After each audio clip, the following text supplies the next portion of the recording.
Gubernur Cesc Prevoir menjalankan pemerintahan berarti melihat ke depan dan merencanakan apa saja yang akan atau harus dilakukan. Assalamualaikum warahmatullahi wabarakatuh. Selamat pagi dan salam sejahtera bagi kita semua. Dewan Juri yang terhormat beserta pemerhati hukum yang berbahagia, kami dari tim Maulana Hasanuddin akan memperkenalkan diri. Nama saya Lalu Aryanata Kusuma. Di sini saya berposisi sebagai pembicara pertama yang akan menyampaikan opening statement dan closing statement. Kemudian saudara saya Bagus Danu Atmaja sebagai pembicara kedua yang akan menyampaikan pembicaraan dari sudut pandang pro. Kemudian saudari saya Ira Zornia sebagai pembicara ketiga yang akan membawakan mosi dengan sudut pandang kontra. Terima kasih dan salam konstitusi. Indonesia pada saat ini telah memasuki era revolusi industri 4.0. Segala hal dapat dikendalikan dari segala tempat melalui jaringan internet dan perangkat gawai yang saling terhubung. Salah satu implikasi dari era modern ini adalah banyaknya bermunculan startup ataupun perusahaan rintisan yang bergerak di bidang finansial teknologi. Salah satunya adalah jasa peminjaman online. Pinjaman online menurut OJK adalah layanan pinjam-meminjam uang berbasis teknologi informasi, yang dimana penyelenggaraan layanan jasa keuangan bertujuan untuk mempertemukan pemberi pinjaman dengan penerima pinjaman dalam rangka melakukan perjanjian pinjam-meminjam dalam mata uang rupiah secara langsung melalui sistem elektronik dengan menggunakan jasa internet. Dewan Juri yang terhormat, namun perkembangan pinjaman online pada saat ini telah melahirkan permasalahan baru. Permasalahan utama bagi para pengguna pinjaman online dewasa ini adalah penyalahgunaan data pribadi oleh pihak peminjam dan penagihan yang tidak kenal waktu dan tempat. Pengguna pinjol juga kerap kali diteror oleh pihak pemberi pinjaman. Hal ini tentunya bertentangan dengan Undang-Undang Dasar Negara Republik Indonesia tahun 1945. Sebagaimana pada pasal 28D ayat 1 sudah dijelaskan bahwa warga negara Indonesia berhak atas pengakuan, jaminan, perlindungan, dan kepastian hukum yang adil, serta perlakuan sama di hadapan hukum. Apabila hak tersebut dilanggar, maka dapat menimbulkan konsekuensi hukum. Dewan Juri yang terhormat, untuk peraturan perundang-undangan memang belum ada yang mengatur secara spesifik mengenai pinjaman online. Oleh karena itu, demi mengisi ruang pada kekosongan hukum tersebut, maka pada tahun 2016 OJK menerbitkan Peraturan Otoritas Jasa Keuangan Nomor 77-POJK-01-2016 tentang layanan pinjam-meminjam uang berbasis teknologi informasi. Tentunya keberadaan dari jasa peminjaman online ini telah menjadi kotak Pandora bagi masyarakat. Di satu sisi ada kemudahan untuk memperoleh dana secara cepat dengan syarat yang cukup mudah, namun di sisi lain nilai keamanan dan perlindungan hukum yang masih minim dalam jasa pinjaman online juga mengintai masyarakat. Oleh karena itulah Dewan Juri yang terhormat, dibutuhkan kajian yang lebih mendalam baik dari perspektif pro maupun kontra mengenai perlindungan hukum bagi pengguna pinjaman online. Sekian dan terima kasih. Assalamualaikum warahmatullahi wabarakatuh. Merespon argumentasi yang telah dipaparkan oleh pembicara pro, maka untuk pertama kalinya kami menyatakan kontra dan tidak setuju dengan pemberian perlindungan hukum bagi pengguna pinjaman online ini. Ketidakberpihakan ini bukan berarti kami tidak peduli dengan nasib para pengguna pinjaman online, namun di sini kami ingin menekankan bahwa terdapat beberapa hal krusial yang dilupakan oleh tim pemerintah sekalipun pinjaman online tersebut bersifat ilegal. Poin pertama ketidaksetujuan kami adalah ketika kita membahas mengenai perlindungan hukum terhadap para pengguna pinjaman online yang banyak dirugikan karena sifat penagihan, pemberian bunga yang tinggi atau teror sekalipun seharusnya tidak dapat dijadikan sebagai alasan utama untuk melakukan takedown dan penghapusan aplikasi pinjaman online ini. Belum lagi ketika pemerintah seolah mengartikan bahwa perlindungan yang dimaksud pada Undang-Undang Dasar Negara Republik Indonesia tahun 1945 pada alinea keempat adalah perlindungan yang hanya diperuntukkan kepada pengguna namun mengabaikan hak-hak dari developer pinjaman online ini. Padahal apabila kita melihat pada pasal 28D ayat 1 Undang-Undang Dasar Negara Republik Indonesia tahun 1945 dengan jelas telah menegaskan bahwa setiap orang berhak atas pengakuan, jaminan perlindungan, dan kepastian hukum yang serta perlakuan yang sama di hadapan hukum. Hal dasar semacam itu seharusnya tidak boleh dilupakan oleh tim pemerintah. Belum lagi di masa pandemi saat ini, keberadaan dari pinjaman online sangatlah membantu masyarakat dalam hal mendapatkan dana untuk memenuhi kebutuhan. Interupsi. Silakan. Lalu bagaimana rekanku dari tim kontra menanggapi pemberian bunga yang tidak masuk akal dan telah merugikan para pengguna pinjaman online yang bersifat ilegal ini? Terima kasih. Dewan juri yang kami hormati, di sini saya akan menunjukkan bahwa pemberian bunga oleh jasa pinjaman online legal lah yang justru memberatkan para pengguna. Dalam kode etik yang telah dikeluarkan oleh Asosiasi Pendanaan Fintech Lending Indonesia yang berada di bawah OJK, memberikan bunga yang dibebankan kepada para pengguna adalah sebesar 0,08% hingga 100% jika sudah jatuh tempo. Apabila kita membaca Burgerlich Wetbook atau Kitab Undang-Undang Hukum Perdata, kita mengenal adanya istilah bunga muratoir. Bunga muratoir ini adalah bunga yang terhutang karena debitur terlambat memenuhi kewajiban membayar sejumlah uang yang dimana bunga tersebut nantinya diharapkan menjadi keuntungan atas akibat kelalaian dari debitur. Pasal 1250 paragraf 1 KUH Perdata juga menyatakan di dalam tiap-tiap perikatan yang disebabkan terlambatnya pelaksanaan hanya terdiri atas bunga yang ditentukan oleh undang-undang dengan tidak mengurangi peraturan perundang-undangan yang khusus. Bunga yang ditentukan oleh undang-undang adalah bunga sebesar 6% per tahun. Artinya ternyata pembebanan bunga pada pinjol ini yang legal sekalipun ternyata telah merugikan para pengguna pinjaman online.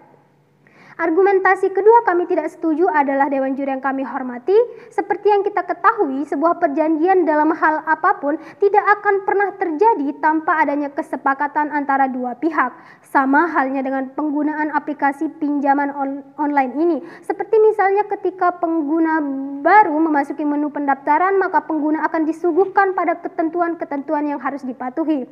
Apabila pengguna setuju, maka pengguna dapat menekan kata iya, dan sebaliknya, apabila pengguna tidak setuju, pengguna dapat menekan tidak. Artinya, apabila datang hari setelah sahnya perjanjian, maka segala bentuk kewajiban prestasi dan serta resiko menjadi tanggung jawab penuh si pengguna aplikasi pinjaman online ini.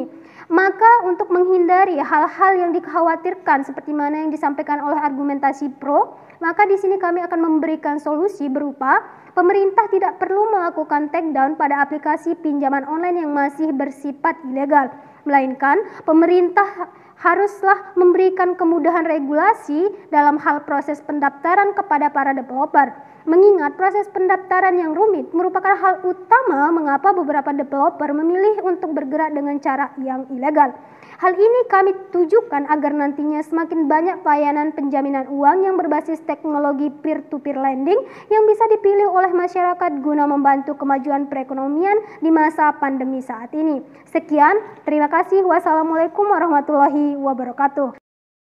Ekum et benum est lex legum. Apa yang adil dan baik adalah hukumnya hukum. Dewan juri yang kami hormati, sebelum menuju ke tataran argumentasi saya, terlebih dahulu saya akan menyampaikan limitasi terhadap mosi kita pada hari ini, di mana perlindungan hukum bagi pengguna pinjaman online yang kami maksud adalah pengguna pinjaman online yang bersifat ilegal. Dan untuk pertama kalinya, saya menyatakan bahwa saya sangat setuju dengan mosi kita pada hari ini. Dewan juri yang kami hormati, jasa pinjaman online akhir-akhir ini menjadi populer di kalangan masyarakat menengah ke bawah.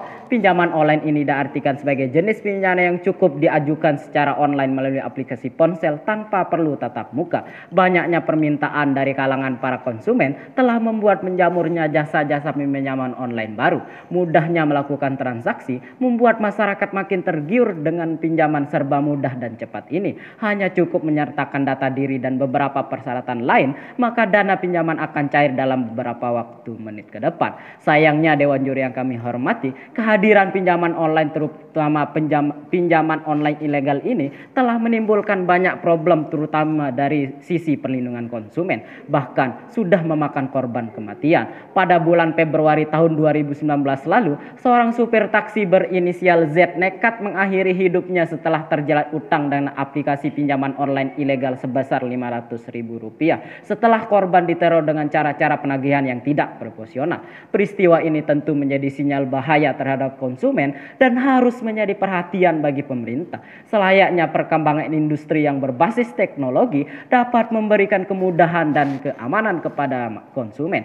Jika kemudahan tidak diimbangi dengan keamanan, maka akan muncul konflik dan masalah seperti yang terjadi pada supir taksi tadi. Maka untuk menghindari semakin banyaknya kasus dan korban dari peminjaman online ilegal ini, perlu adanya perlindungan bagi para penggunanya melalui hukum yang berkeadilan. Dewan Juri yang kami hormati, pembukaan Undang-Undang Dasar 1945 alinea keempat juga telah mengamanatkan bahwa negara Indonesia melindungi segenap bangsa Indonesia dan seluruh tumpah darah Indonesia. Sebagai perwujudan dari amanat konstitusi tersebut adalah diberlakukannya perlindungan hukum bagi pengguna pinjaman online yang bersifat ilegal.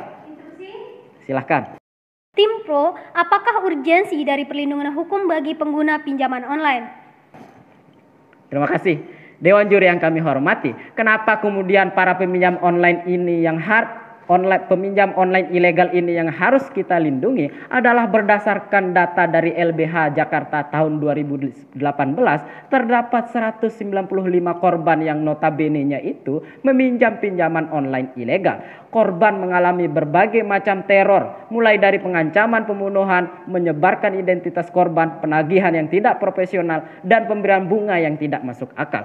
Maka dengan diberlakukannya perlindungan hukum bagi pengguna pinjaman online ilegal ini akan mencerminkan bahwa negara Indonesia telah mengikuti amanat konstitusi seperti yang diwariskan oleh para founding father bangsa. Dewan Juri yang kami hormati, dalam hukum perlindungan konsumen juga dikenal dengan prinsip the privity of contract, yaitu pelaku usaha mempunyai kewajiban untuk melindungi konsumen jika di antara keduanya terdapat hubungan kontraktual, sehingga konsumen dapat menggugat atas dasar wan prestasi. Selain itu, di dalam Undang-Undang Nomor 8 Tahun 1999 tentang perlindungan konsumen juga diatur hak dan kewajiban konsumen yang digunakan sebagai dasar untuk memberikan perlindungan konsumen. Hak-hak konsumen yang harus dilindungi sebagaimana diatur dalam pasal 4 Undang-Undang Perlindungan konsumen tersebut adalah diantaranya adalah hak atas kenyamanan, keamanan, hak atas informasi yang benar, jelas dan jujur, serta hak bebas dari diskriminasi. Maka jika para pengguna pinjaman online ini tidak diberikan perlindungan hukum, sungguh hak-haknya sebagai konsumen telah dicederai. Dewan Juri yang kami hormati, maka untuk menghindari hal-hal tersebut, selain memberikan perlindungan melalui peraturan Otoritas Jasa Keuangan Nomor 77 Tahun 2016, kami juga akan memberikan solusi berupa yang pertama, membuat regulasi yang khusus mengatur tentang perlindungan hukum bagi pengguna pinjaman online. Kemudian yang kedua, apabila pemerintah menemukan aplikasi pinjaman online yang bersifat ilegal dan telah merugikan masyarakat, maka aplikasi tersebut harus di-take down. Kemudian yang ketiga, melakukan sosialisasi dengan tujuan untuk memberikan edukasi berupa pembuatan iklan agar masyarakat dapat membedakan aplikasi pinjaman online yang legal dan ilegal, serta masyarakat dapat lebih berhati-hati dalam melakukan pinjaman online ini. Terima kasih. Assalamualaikum warahmatullahi wabarakatuh. Dewan Juri yang terhormat, berdasarkan apa yang telah disampaikan oleh pembicara kedua dari tim pro dan pembicara ketiga dari tim kontra, maka di sini saya akan menyampaikan closing statement mengenai mosi perdebatan perlindungan hukum bagi pengguna pinjaman online. Dewan Juri yang terhormat, pesatnya perkembangan zaman telah memudahkan masyarakat dalam menggunakan jasa pinjaman online. Philip Nonet dan Philip Zelnick dalam bukunya Hukum Responsif mengatakan bahwa perkembangan zaman akan selalu menuntut produk hukum yang responsif guna mengisi kekosongan hukum. Keberadaan dari pinjaman ini tentunya akan memudahkan masyarakat dalam mendapatkan dana secara cepat dan mudah. Namun faktanya pengguna pinjaman online tersebut juga rentan terhadap resiko yang timbul dari jasa pinjaman online ini. Perlindungan hukum terhadap masyarakat merupakan salah satu jalan keluarnya. Oleh karena itu, terdapat beberapa solusi dalam mengatasi problematika yang ditimbulkan oleh jasa pinjaman online ini. Yang pertama adalah pemerintah perlu membuat regulasi khusus yang mengatur tentang perlindungan hukum bagi pengguna pinjaman online. Hal ini dikarenakan peraturan Otoritas Jasa Keuangan tentang layanan pinjam-meminjam uang berbasis teknologi informasi sayangnya belum mengatur secara spesifik tentang perlindungan hukum bagi para pengguna pinjaman online. Yang kedua, pemerintah perlu membuat tim cyber yang berfungsi untuk melacak dan menindak aplikasi atau provider pinjaman online ilegal yang melanggar hak-hak pengguna serta memberikan edukasi kepada masyarakat dalam menggunakan jasa pinjaman online. Dewan Juri yang terhormat, langkah lain yang juga dapat dilakukan oleh pemerintah adalah dengan memberikan kemudahan dalam hal proses pendaftaran pinjaman online ilegal ini agar menjadi pinjaman online yang legal. Jangan sampai pemerintah dalam upayanya memberikan perlindungan kepada pengguna jasa pinjaman online justru abai dan menciderai nilai-nilai perlindungan terhadap pemberi jasa pinjaman online ini. Hal tersebut bertujuan agar nantinya semakin banyak pelayanan peminjaman uang yang berbasis teknologi peer-to-peer lending yang bisa dipilih masyarakat guna membantu kemajuan perekonomi di masa pandemi saat ini. Sekian dari kami. Assalamualaikum warahmatullahi wabarakatuh.